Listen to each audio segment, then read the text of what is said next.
Hello, and welcome to another episode of the Deeply Rooted podcast. I'm here with Jess, and today we're going to be talking about one of our favorite topics, launching. So, there's going to be a lot of things that are inclusive of a launch, but we're going to be really narrowing down into three specific things not to skip in your launch, specifically after your launch. This is really going to help you establish market research, pull out key insights, and do a whole bunch of things for the next time you launch that program. So, you ready, Jess?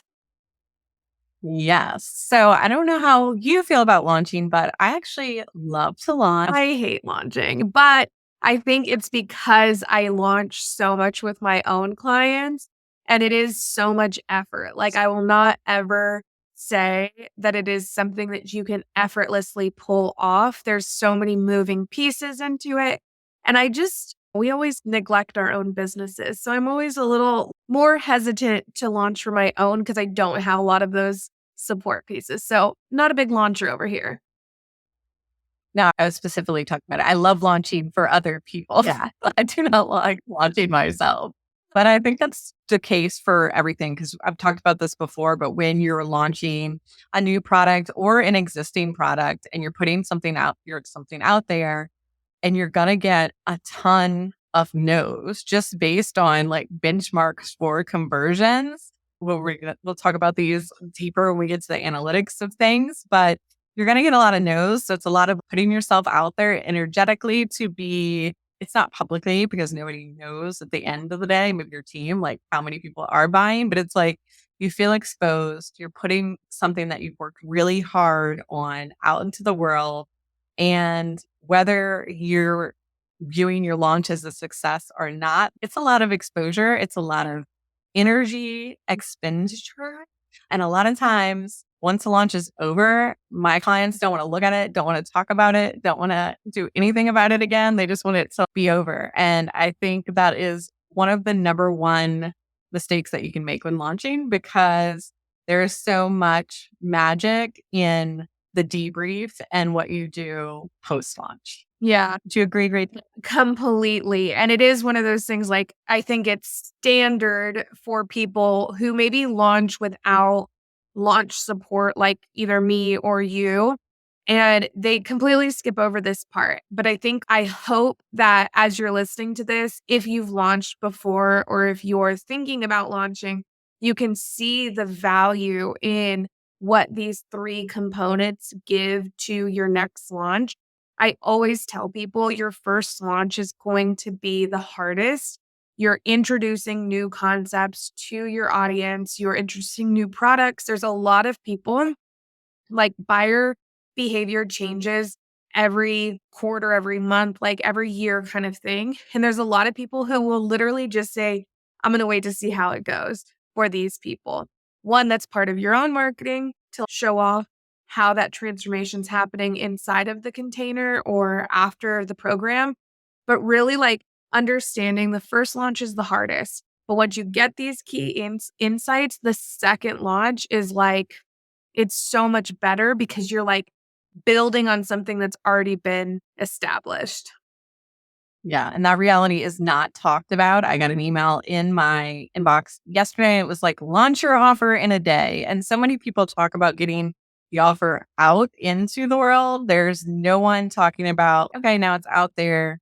Now what am I going to do? But the truth is, even if you gained no financial revenue, hopefully you gained a little bit, but even if you didn't do any of it, you still gained a ton of momentum. You probably increased your engagement. You probably added subscribers to your list. You probably added followers. And now you've got this momentum and these people that are waiting for you to buy the next time. And Rachel and I always talk about how many touch points the customer needs with you.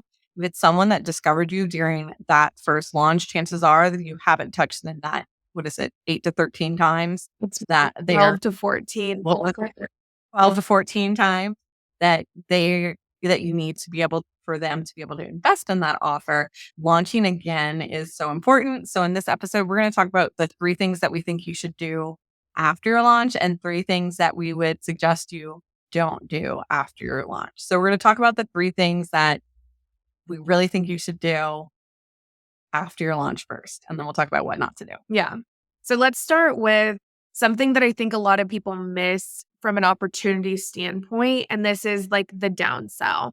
This, I say, goes first once you're like post launch. There's a really interesting chapter inside of Influence, one of my favorite marketing books, where they talk about if you like ask somebody, you say, "Hey, can I have $100?" And people's initial reactions are like, "No, thank you," or "No, I don't have $100." Like, "Oh, can I at least have 5 then?" And they're like, "Yeah, I have 5. That's more manageable." There's a lot of that knowledge in the levers of influence when it comes to marketing as to why downsells work really well. And so if maybe you had somebody that like on the fence, wanting to invest, but like that initial transaction felt too much. The downsell is an opportunity, one, to increase your revenue from the launch, but also to give them a taste of the experience to be like, oh, okay, great. Now I'm dipping my toe into the waters of your offer and can move on to the next. Can you give some examples of downsells? Just because I feel like a lot of people get stuck. I had my big offer. What's something that I could give them that's still valuable, but not the same thing as my offer? Yeah. So let's say we're launching a program for you, Jess, and it's going to be something that's like hands on support or maybe a group container where they get access to you every once in a while. And they're like, I don't know if I need that much support in my business. I don't even know all of this stuff. A downsell to that would be like a template, something that is less than $100 that feels, oh, okay, let me just try to do it myself first to prove myself wrong in the objection that I don't need the support or I do need the support, whatever that looks like. So it goes like a ladder step down. And if you've built out your customer journey in a way that is logical and you have resources that can act as a tripwire, can act as one-off paid resources, you can easily offer a discount to something along those lines, like a template that can really kind of convert effortlessly in the scenario of a downsell. All right. So then our next thing is one of my favorite things. I love a good survey. Yes. I have surveys all over. I have surveys after you opt into my email list. I have surveys if you buy. I have surveys if you don't buy. I think getting feedback from your customer and from the people that are interacting with you are so important. So, talking about the two like post launch surveys, I love to embed a post buyer survey immediately on that thank you page. If someone has purchased, not only are those people super engaged because they just gave you their hard-earned money, so they're going to be more likely to answer this and answer it truthfully. This can give you a lot of good intel if you're still like mid-launch to be able to make any like small pivots or changes, or maybe even pick up. Sometimes they'll have like great little messaging tidbits of like why they decided to buy that you can actually use in your marketing. So that is one survey that I think you should definitely have during your launch. And then the second survey is the post launch survey that you would send to anyone that maybe opted into your launch or clicked through to your sales page but didn't buy. This one you might be a little more hesitant to send because, again, it's going to be like rejection. People are going to tell you why they didn't buy, but you can also gather a lot of good insight. I think pricing is something that is like the number one thing that people who are launching in their head will say is the reason that people didn't buy, but really that's not the case. And actually in the post-launch surveys that I send, I say aside from the price, what are 3 different reasons why you didn't purchase today? Because usually there's a deeper reason why people didn't invest. Maybe timing, and maybe they didn't completely understand the offer. They may think they're not ready for the offer, that sort of thing. Yeah, I think something to add to that, because I literally have a client ask me this today as we're putting together her post launch survey was like, is the ask of who do I send this to? I typically segment this down a little bit further. I don't do everybody that's received the entire launch emails or anything like that. If you're doing a full list send versus like a launch list, I typically try to get feedback from the most engaged people with the launch that didn't convert. So this is typically people who had visited the sales page. It's really powerful if you have an email platform or a marketing platform that can tell you these things, that can track your visits. So anybody that visits the sales page, anybody that opens and clicks one of the emails and engages in it that way you're going to get the most valuable feedback from the people who are actively lurking but didn't convert, which I think is like the lowest hanging fruit for conversion there. And I totally agree about what Jess said about price. I think you can have that initial assumption and you can easily allow them to ask or to answer that in the survey. Because if you're not sure on the price and you just put a number out there, it can be validating to be like, "Oh, I knew price was gonna be an issue," and then that people are saying price. But I think it's also one of the biggest things that I've seen is, like, timing, which is, like, kind of what Jess was talking about. I've seen a lot of feedback say, "Oh, I just joined another program. I didn't think this would like, I'm gonna wait to see how that program goes." That stuff is completely out of your control. And if this is your first launch and you have an emotional like connection to it, it's so easy to get down on yourself and be like, oh, I must not have had the right messaging or I must not have had some level of components put together, blah, blah, blah. No, sometimes it's literally that it just didn't align with that person's budget, with that person's current investments. And that's okay. We want that feedback so that we can, one, validate we did everything we could. Two, we'll still keep them on the launch list. And then three, just make sure that we're capturing feedback is one of the most important things for improvement of the next round. Before we Just jump talk to about the that. next question, what is your favorite post-launch survey question to add?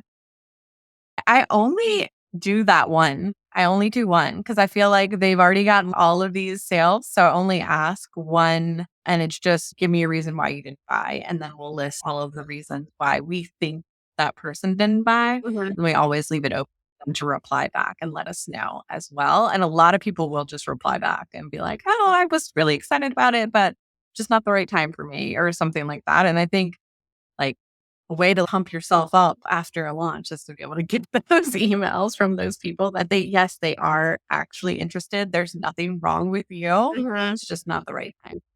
Yeah, so I take a different What about you? I do 4 questions in there. And, like, typically, they're very short answer questions. So it's like, what is the number one reason you did not invest? The second question, what would make, like, investing an absolute no-brainer in the future? And then another one of, if this wasn't right for you, maybe what else can I talk about? Just for, like, extra content ideas and to see just a general pulse on, like, where the audience is at. That those 3 questions and even what you're saying, it's all the same, like, feedback. It's all the same response that we're capturing. We're just cataloging it in a different way so that we can shuffle through it a little bit. And I always do a little fun chart where I'll take money, objections, I guess the number one, I'll make them, like, color code them and filter it. And then in my, like we'll get to actually, I'm going too far ahead. I'm like, I don't in the debrief. Yeah, in the debrief, it's so fun to look at this. I say fun because I'm such a data nerd, but yeah. Now we'll move into our third thing, and it is you should be completing a launch debrief. So in this section, we're gonna just walk you through what our launch debriefs look like. I'm sure Rachel and I have a little bit of different processes, but I can guess that both of them start with metrics. And really, your launch metrics you should be tracking throughout your launch so that you can make any pivots and shifts if needed. But you definitely want to have a recap of these metrics as well. So, what are some of the numbers that you're looking at for as you're looking at launch analytics, Rachel? The first thing I'll do is just extract everything. So emails, landing page visits, where the traffic flow was going. If you have Google Analytics on your page, you can easily build these reports to saved views and stuff. But I always get everything out on one page just for the sake of I've seen it in like my clients where their emails are the high engagement. They have 5% click through rates, 70+% open rates, but we're still seeing a conversion issue. It tells us it's not the emails, it's a landing page, or it's the checkout experience. And so really having that clarity on what is performing above benchmark and what's meeting the goals and what's not is like the whole goal to see everything in one place. What about Yeah. you? What's on Yeah. your Same thing. I have a visual funnel where we can track that journey that the buyer is taking and see like where the conversion rates are falling off, whether it be email. And then we're tracking individual email performances as well, because it's always fun to see when like one popped up. You're like, oh, that messaging really resonated. yeah. Maybe we need to pull that over into if it's on the sales page if it's not there already. Or to give a real life example, we noticed during the last launch, we had one particular email talk about testing that was offered for one of my dietitian clients. And it was like a 10% click rate where they were clicking through to see what the testing was. And I was like, oh, they really want testing. And this was like an add-on offer to this. And what we ended up doing is weaving in that testing into the offer the next launch go around. And even though the offer was more expensive, more people bought because that was the part that they wanted. They didn't want to add it on. They wanted it to be included in their offer. Yeah. So I think that's like absolutely key to show like that the improvements of the launch don't just live in the feedback, but it lives in the actual buyer behavior, which is why that those analytics and the metrics are so powerful, because just sitting there and looking at feedback can tell you one thing, but actually seeing the true behavior, it's one of the funniest things because before a launch, you'll have a lot of people like, I'm so interested. I'm on the wait list. I can't wait. I can't wait. And then you actually launch and people don't convert. And so they're saying one thing, but not doing another, which is where that data comes in to marry what they say they want and what they're actually responding to. So I think that's if you're hesitant to get into the data, like it's so insightful if you just like look at it. If you just come at it with an open mind and just understand that your subscribers are behaving differently than what they're saying, and there's a reason why. Yeah. Yeah. So aside from quantitative data and metrics, I also like to look during the debrief. If there is a launch support team that we're working with, I send a short little survey out to them. What felt good about this launch? Where did you get stuck? What ideas or issues came up for you during this so that we can include all of that as well. A lot of times too, we can smooth out things like operationally, because if something goes awry operationally during a launch, it can affect the energy of the client as well. So we want to try to refine that as much as possible the next go around and make this process as smooth as possible for everyone involved, because I'm sure you can be more creative or when you're not in that like reactive fight or flight mode, you just perform better. So my goal as like a launch manager is to remove the friction from everyone's job as much as possible so that everyone can show up from the client to the support team as their best self. Yeah. I also like to look at like qualitative data from the client, like I know we talk about how did it feel for them as well. So asking, what part did they enjoy? If there was a live component, did they like showing up for the challenge every day? Did they like doing the webinar? Like what part of that felt good and what didn't feel good? And a lot of times too, I'm not in their Instagram like DMs, but they can give me a lot of direct feedback that they were getting as people were messaging them with questions. Yeah, I think it is really interesting because when I work with my clients, like obviously I'm specialized in the email marketing automation space. However, we don't approach launches in that way. We approach them very holistically. Like we plan social content, we talk about how you need to be on social as well.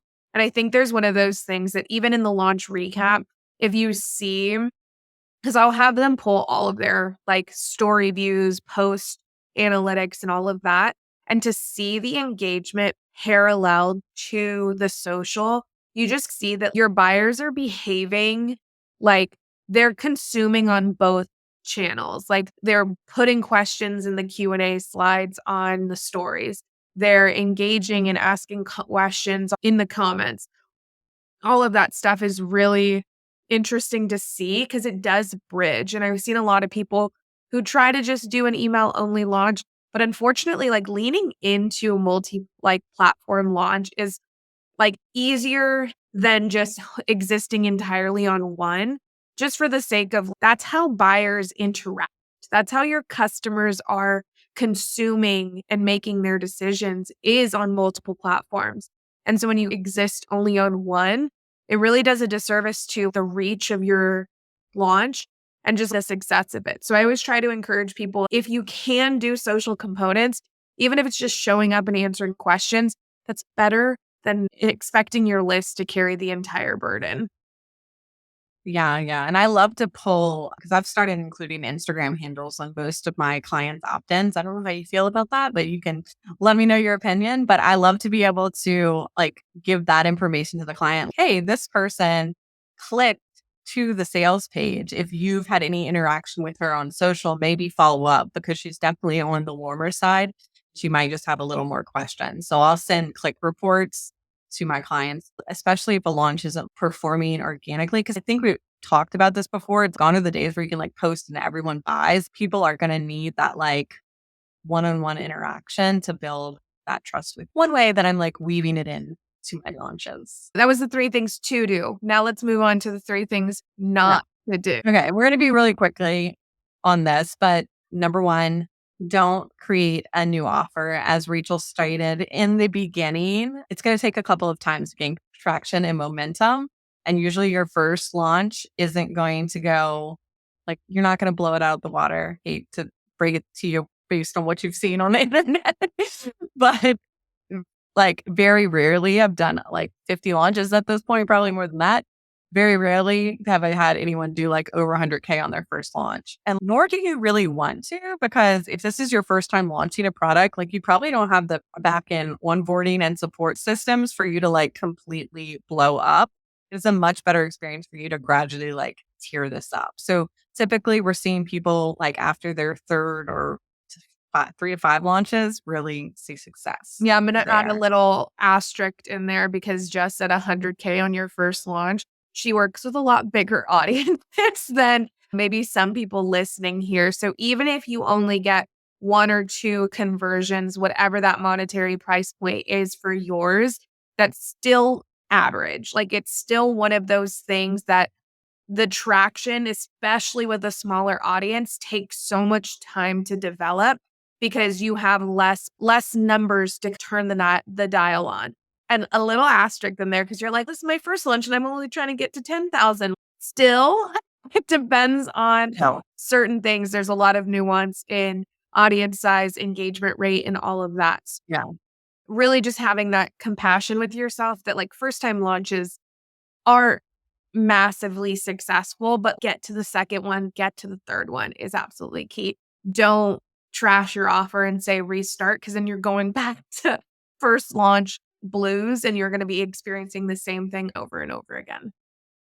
Yeah. So it's really important to set yourself up realistically. And so one of the exercises that I do pretty much on discovery calls, because I want people with realistic hopes and dreams coming into my launches. Because one, I'm a big investment and I want to make sure that they are aware that they may not see ROI this first go around, but they will get a process to help lead them through the next go arounds is doing that launch goal. So taking your email list and I say usually between 1% and 3% of what's on your email list is what you're going to expect to buy. I don't know if those metrics are what different than what, but I think that's setting up yourself from a realistic expectation. This is supposed to feel fun and set yourself up with realistic goals from the expectation and just know that you probably just did something that not a lot of people have done or have the guts to do. And that deserves to be celebrated. Yeah. And also, the person that you're beating yourself up on that they didn't convert or they didn't do that, they're a human. There's things going on in everybody's lives that even when you're inundated with beautiful marketing messages and a perfectly crafted launch strategy can still come up with a reason why they're not ready and all of that. So there's a lot of removal of the human existence from launching when you're just looking at it from a numbers perspective. But when you are looking at your launch list and being like, why aren't y'all converting? Realize that we live in a very chaotic time and there's so much going on in the world that there can be so many factors, and give yourself grace, give your list grace if they don't perform the way that you had calculated them to. Then our third thing is don't go changing everything in your launch at once. So use what you've learned from your data, from your customers' behavior, from your survey, and pick the lowest hanging fruit, the biggest opportunity, and tweak that. Because if you change everything at once and your results aren't what you think they're going to be, then you're not going to know what worked, what didn't work, and it's going to be a sloppy mess. Yeah. And then the only thing to add to that is just document everything. Take the time to understand what changes you're going to make.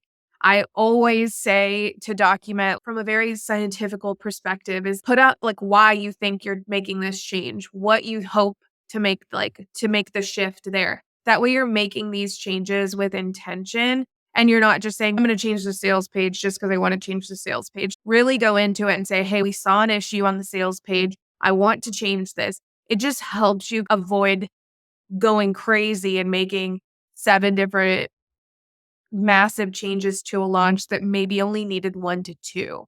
And then just have patience with it because I know launching is rough, but the second launch is always the most fun. The second and third, you just got to get there. I always say business is a science and launching is an experiment. So treat it as such and remove as much emotion as you can, at least from the results.